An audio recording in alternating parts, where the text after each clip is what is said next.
Welcome back to the next part of Budget Racers. We are now officially moving forward with the intercooler that I've been talking about for so long, getting that piping done. And as you can see, the car has emerged from its tomb after many a months sitting in that garage. I think it was probably about 3 months that it was sitting in there.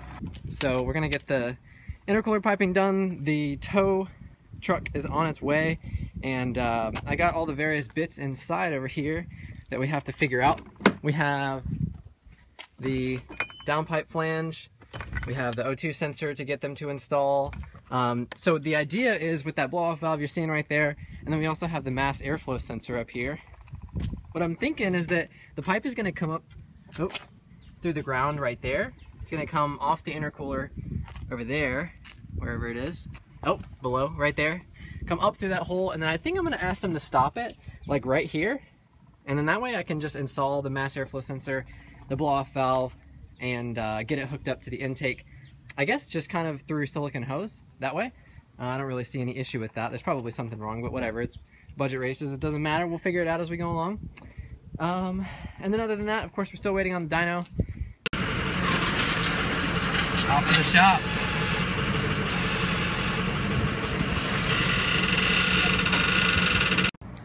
Well, we made it to Top Gun, and they're giving me weird looks because it's such a strange project, but so far so good, and the car is on the lift, which hopefully I'll be able to show you guys here in a minute.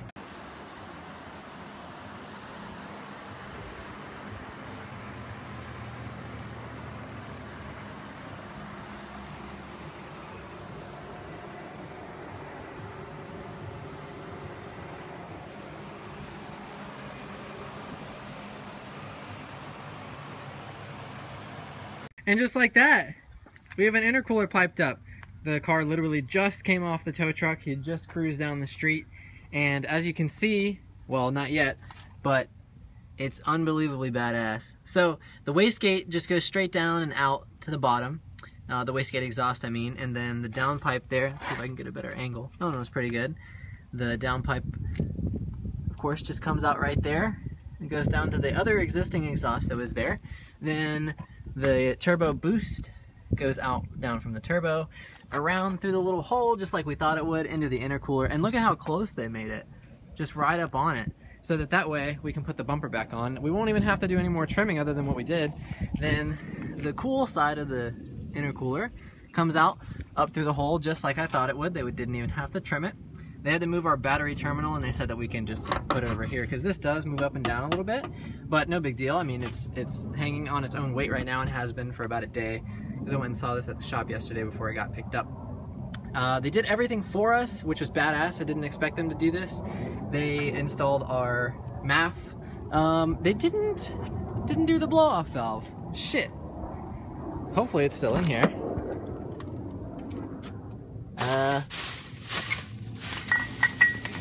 Yeah, it is in there. I guess we'll have to do that. That kind of sucks. I didn't anticipate that. They said they would do that, but whatever. No big deal.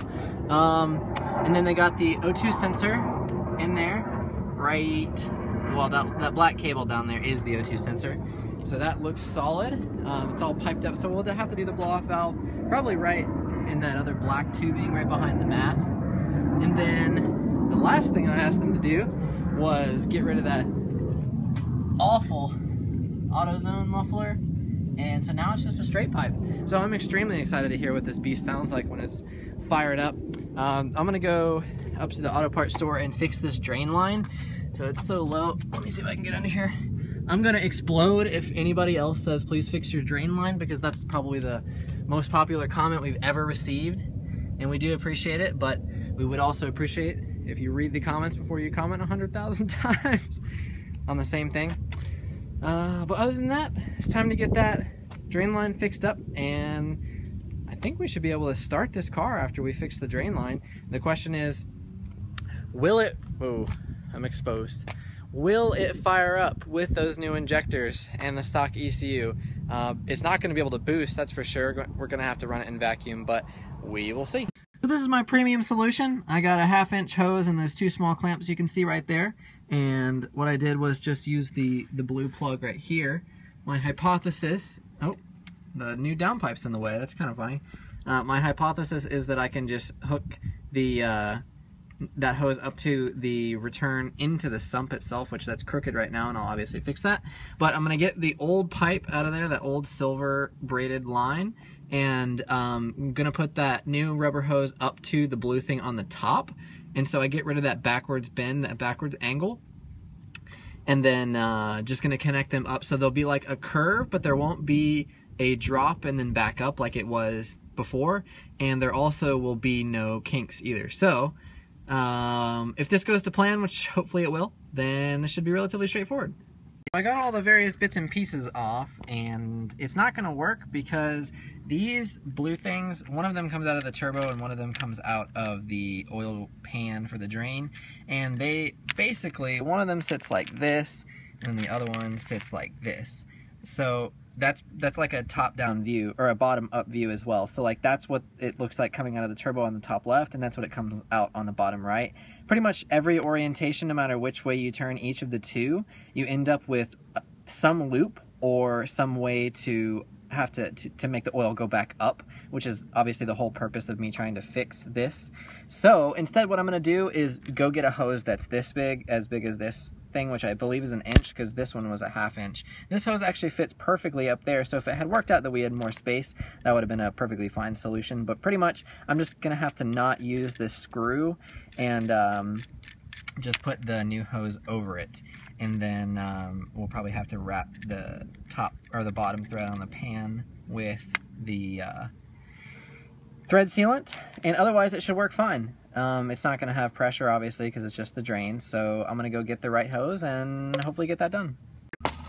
So after 3 trips to the auto parts store and 3 different hoses that didn't work, what I came up with is that if I just remove the blue fittings, those right there that were in the turbo and the oil, you know, pan basically, the red caps actually thread on to the threads that we created on the oil pan and then also the turbo itself. So I'm just gonna do that. There's gonna be a slight bend in the hose as it comes down, but there's not gonna be any drop or any point where the oil goes back upward. So this will make sense in a minute, but also I did some laboratory testing, and that metal thread is inside of the little red guy itself, but this one is outside of it. So of course there's a rubber hose wrapped in this metal. I did some little laboratory tests at Budget Racers HQ, and it doesn't leak at all. So I just used some oil, I put it in a different container, poured it down this side, and ran quite a bit through it, and it never came out inside of the metal. It never seeped out of this metal all the way across the pipe, and it never backed up and stopped flowing. So I'm gonna say with pretty conclusive research that this should work fine. And hopefully I'll get this mounted here in a second. As you can see, the sun is much further in the sky, and it is now almost 3:30. Started this at about 12. I'm ready to get this done. Look at how straight that line is.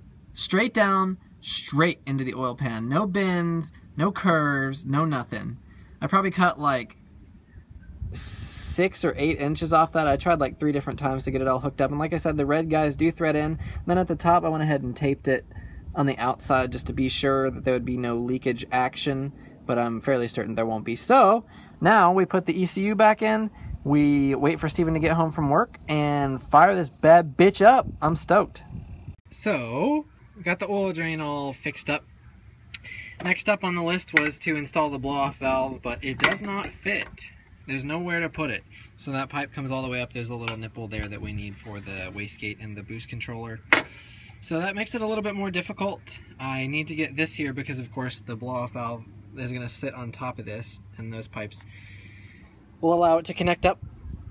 I guess probably going to have to try to cut this back some, cut this pipe back, and then push this hose further up, and then push the mat further up, because it almost fits right there.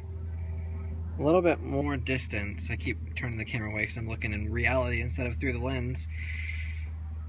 I think it will almost fit, but I have to be really careful. I have to base... No, I don't think that'll work actually, because I have to get it to like right there so the nipple is good. I don't know. It's always something on this car. what I'm going to do is cut off some of this. So this lip right here, I need that size for the mass airflow sensor. So I'm going to cut this about in half, maybe a little bit less if I can manage it, depending on how I can swing the hacksaw. And then I'm also going to cut probably a pretty decent portion off, probably like this much, because if I do my little hand test here, let me put this together, then I basically need about that much for the mass airflow sensor. Let's see if I line that up like about here. It's a better line. And then I basically need about that much. Plus, I can't do it with my right hand right now because of the camera, but I can pull that pipe back about 2 or 3 inches, and that will give me some more space as well.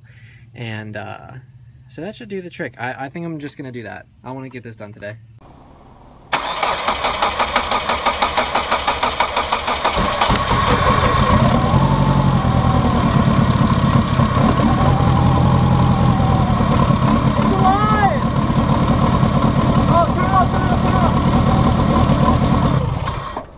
Leaking a lot of something.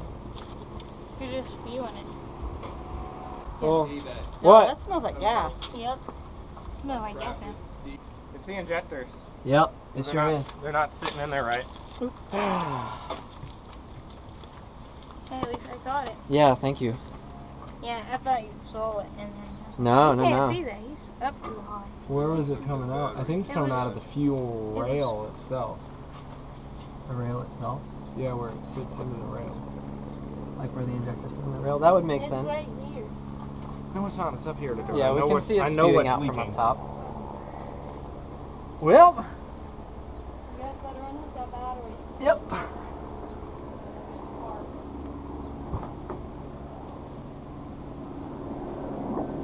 Well, we had a feeling that that wasn't going to work, and it didn't. Yeah. Bummer. Where's the other one? The other fuel rail? Or the other injectors? No, the other fuel rail. It's still in the garage. Gas everywhere. We've narrowed it down to the injectors and the rail, I think.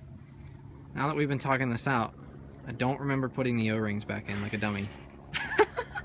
So I think that's it. I'm going to take it back off and we'll deal with this intercooler piping later. We just need to get this beast running for now. And it's not going to be able to push boost anyway until we get the turbo on. I mean the tune, yeah. Yeah, hopefully it doesn't spew gas.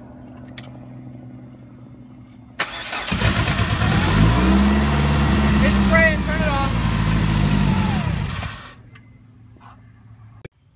So ultimately, none of the solutions we tried to come up with as far as extra washers at the top of the bolts on the fuel rail really worked. It still continued to spew gas, but it does at least come alive, which is pretty exciting. We're pretty close. Still got a couple issues, like I was saying. I got distracted by the fuel issue and didn't end up doing the blow-off valve install, but I have all that and I'm pretty much ready to do it. So hopefully we have to find a 1G DSM, so like 90 to 94 Eclipse fuel rail. Something that we have to look at too is that on our rail, there's no port on the other side, like the fuel line is just over there on that side. And there's nothing on the other side except this vacuum line that goes into the intake. And then we had another 1G fuel rail that we just simply can't find. And the bolt holes didn't line up. So one of them did, but the other one didn't. So we're not sure if we're gonna have to get a 1G intake manifold as well, and obviously that would be a huge pain in the ass to change that out, so hopefully not. So if you guys have any thoughts on that, let us know. We'll see you soon.